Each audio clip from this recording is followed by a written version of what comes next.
One of the many beautiful lessons that I've learned as a student of voyaging and wayfinding or navigation is that we know where we are because we know where we've come from. So I'm going to start with where I grew up in Pu'ukapu, Waimea, and Maipi'o Valley, which is where my mom's family is from. And my family still takes care of lo'i down there that my kupuna reopened, I should say. Of course, they're generations old. And it was really hard for me to leave the comfort of home in Little Waimea to come to this island and to go to school. But after 4 years up on Kapalama and a couple years at UH Manoa, I found myself catching a plane to Tahiti. And it was with some of my heroes. It was a carefully, strategically selected group, a mix of veteran crew members and first-timers like myself. And we would be sailing Hokulea home after her voyage to Rapa Nui. We were waiting for wind. Basically, we were waiting for favorable conditions. It's hard to go sailing when there's no wind. So we were in Tautira, which is Hokulea's home in Tahiti, where the families there, they just like hanai crew members. We live with the family, we sleep in their homes, we wake up, we would have cafe, breakfast with them. We'd go about our day working on the va'a, preparing for our voyage. And then in the evening, when it was pauhana, we would all gather at Papa Sunny's house, and all of the families that were hosting us, and even those that didn't have crew members in their homes, would come together and they would make dinner for everybody. And this happened day after day, night after night, for 2 weeks while we were waiting for wind. 2 weeks. Not a bad place to wait. But so of course, when the time came to actually depart, it was really hard to say goodbye. Like our navigation team, under the leadership of Chantel De Silva, she was our lead navigator, and we would meet with her every day under the guidance of Nainoa and talk about, or check the weather, study our route, our course line, check out the stars, and but most importantly, check that the weather was good to sail, because we've had hard lessons when you don't leave when the weather's not right. But so day of departure, okay, we're saying our goodbyes as hard as it is, but also comforted in the fact that our families are actually going to come here to Hawaii to celebrate 25 years of Hokulea's life. And we were all loading up on the canoe, pulling up Hokulea's anchor, getting connected to our towboat that was going to pull us out of the peaceful, calm lagoon. If you've been to Tahiti, or if not, there's an outer reef. So inside of that reef, we're very protected.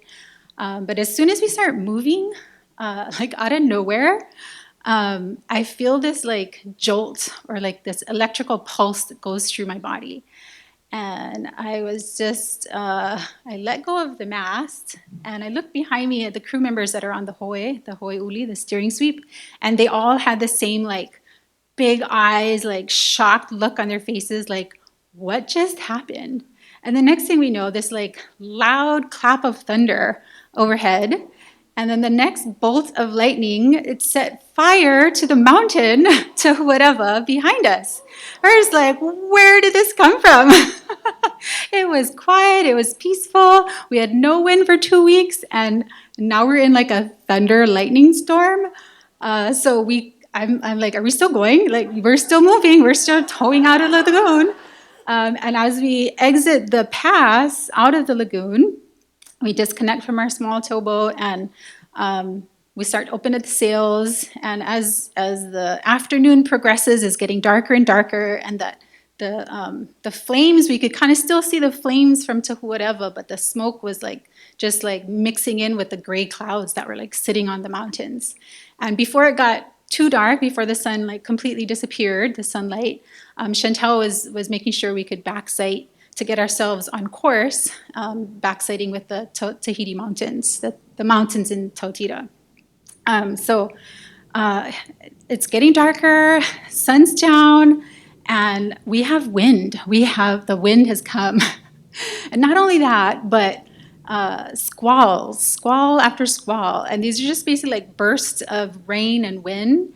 And we can see these now in the dark because, to my surprise, I've never seen it since or before, but the entire horizon around us, it was just like flashes of lightning going from the clouds, touching the ocean. Like, fortunately, it was out on the horizon, but still, it was like completely circle around us. I was in shock. Okay, so squalls are just like pounding rain, strong wind, and we're on, and all hands on deck kind of watch now.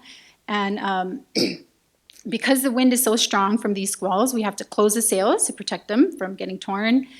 So we're all waiting for, okay, commands, close sails, okay, open sails, okay, close sails again, okay, open sails. And it's just like we get into this rhythm. Not a comfortable rhythm, but it's a rhythm. And I just remember having like a moment in all of that where I looked down at my hands and they're shriveled like a couple of raisins from being just soaking wet for hours.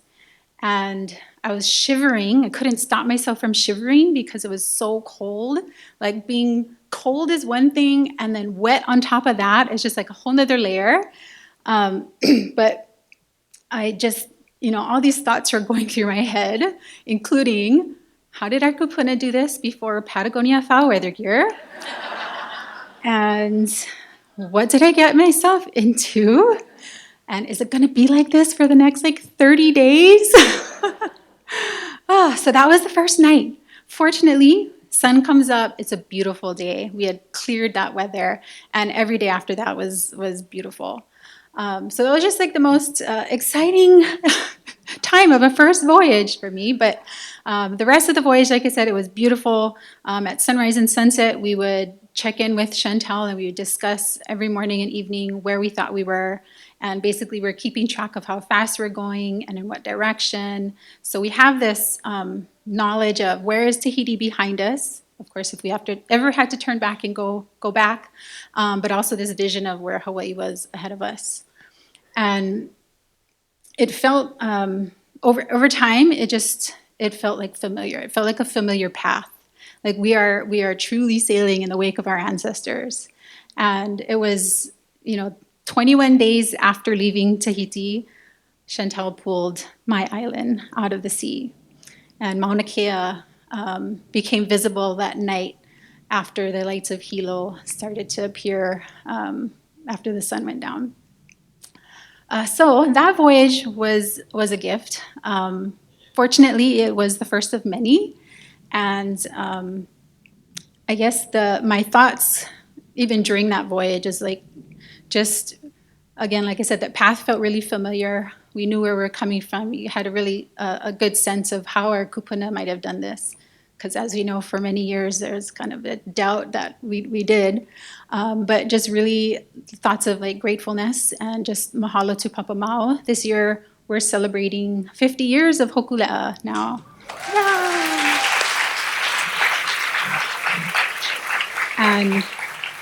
And to me, that's 50 years of learning, and largely in part to this man of magic, Papa Mau Piailuk, who really helped us reawaken this ancestral knowledge and was willing to share that with people here that wanted to learn.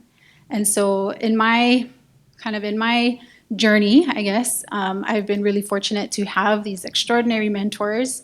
I got to hang out with Mau. I didn't get to sail with him, but learning from his students and understanding to him the importance of teaching, right? So it's almost natural for a lot of us that get to go on voyages, and it really is like a sense of, you have this sense of kuleana that your teachers were willing to invest the time and share with you, and now we also can share that with others and pass it on. I'm just really lucky I get to have a job that actually pays me to teach this stuff. And it's kind of a nice full circle because the classes that I took at UH Manoa to get involved with Hokulea are the classes that I get to teach now. So yeah, I think just being able to ensure that that wayfinding knowledge never gets lost. I feel so grateful to be a part of this ohana, this growing ohana, and the pilina that we have. I think that's what's going to carry us forward, and ensuring that this wayfinding knowledge is something that continues to light the path for our future, and that we never lose it again. Mahalo.